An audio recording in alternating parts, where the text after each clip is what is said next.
Good morning, শুভ নববর্ষ। বড়দের জানাই প্রণাম, ছোটদের জানাই অনেক আদর, অনেক ভালোবাসা এবং তাদের জন্য বেস্ট উইশেস।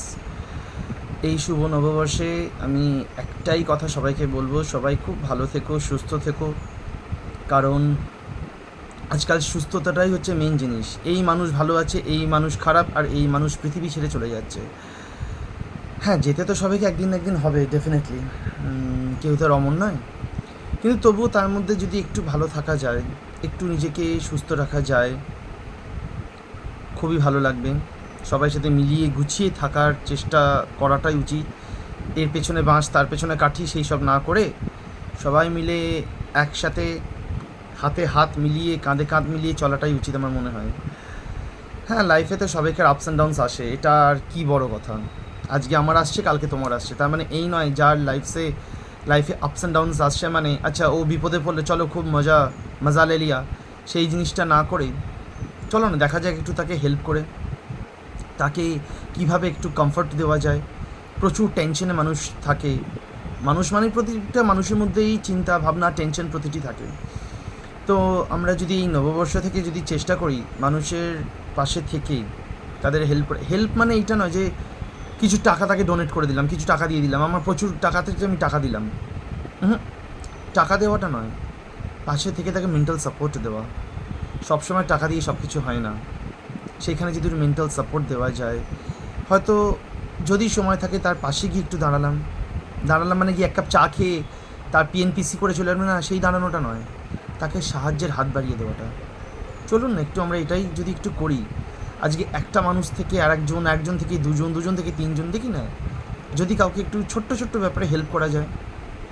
ধরুন আপনি সেই জায়গাটা যেতেও পারলাম না, অনেক সময় হয় তো যে আমরা যেতে পারলাম না, সেই পার্টিকুলার জায়গায় আমরা পৌঁছাতে পারলাম না, কিন্তু সেইখানে না গিয়ে আমরা যদি তাকে অন্যভাবে হেল্প করি, একটা ছোট ফোন কল করে যদি সম্ভব হয় তাকে একটু মেন্টাল সাপোর্ট দেওয়া। চলুন আমরা একটু চেষ্টা করি না, দেখি না মানুষজন কত, দেখবেন অনেক নিশ্চিন্তে থাকবে মানুষ। হ্যাঁ, তার মানে এই নিশ্চিন্তে নয় মানে এমন কিছু একটা তাকে বললাম তার রাতের ঘুমটাই উড়ে গেল, সেটা নয়। একটু মানুষজনকে ভালো রাখা, নিজে একটু ভালো থাকা, ঠিক আছে? তো দেখা যাক কতদূর কী করা যেতে পারে, দেখুন একটু চেষ্টা করে। তো এই আজকে শুভ নববর্ষে যদি আমরা একটু করার চেষ্টা করি, দেখি না কী হয়। কটা মানুষ আমার পাশে দাঁড়ায়, কটা মানুষ আপনার পাশে দাঁড়ায়, হয়ে যাক, দেখা যাক, ঠিক আছে? তো শুভ নববর্ষ সকলকে, সকল বন্ধুদের। বড়দের জানাই, আবারও বলছি, বড়দের জানাই প্রণাম এবং ছোটদের জানাই অনেক আদর ভালোবাসা এবং তাদের জন্যে বেস্ট উইশেস, যাতে তারা আরও বড় হতে পারে, আরও পড়াশোনা করে আরও নিজের পায়ে দাঁড়াতে পারে। অ্যান্ড হ্যাঁ, ডেফিনেটলি খুব ইম্পর্ট্যান্ট জিনিস যেটা, এটা আমি মনে করি, আমি জানি না কজন আমার সাথে একমত হবে, যদি আমার এই কথাটায় যদি তোমরা কেউ একমত হও, ডেফিনেটলি আমাকে এটা কমেন্ট করো ফেসবুকে যে হ্যাঁ ভাই তুই ঠিক বলেছিস, বা তুমি ঠিক বলেছো, বা স্যার আপনি ঠিক বলেছেন। সেটা হচ্ছে মা বাবা।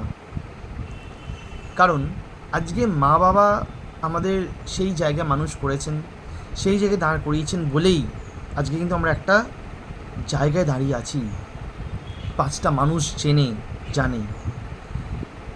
অবশ্যই সবার আগে সাহায্য করতে হবে বা দেখতে হবে, সাহায্য নয় বলাটা ভুল, মা বাবাকে দেখভাল করাটা।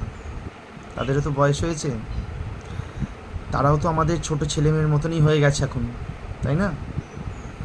কারোর মা বাবার 80-র ওপরে বয়স, কারোর 70-র ওপরের বয়স, ঠিক আছে।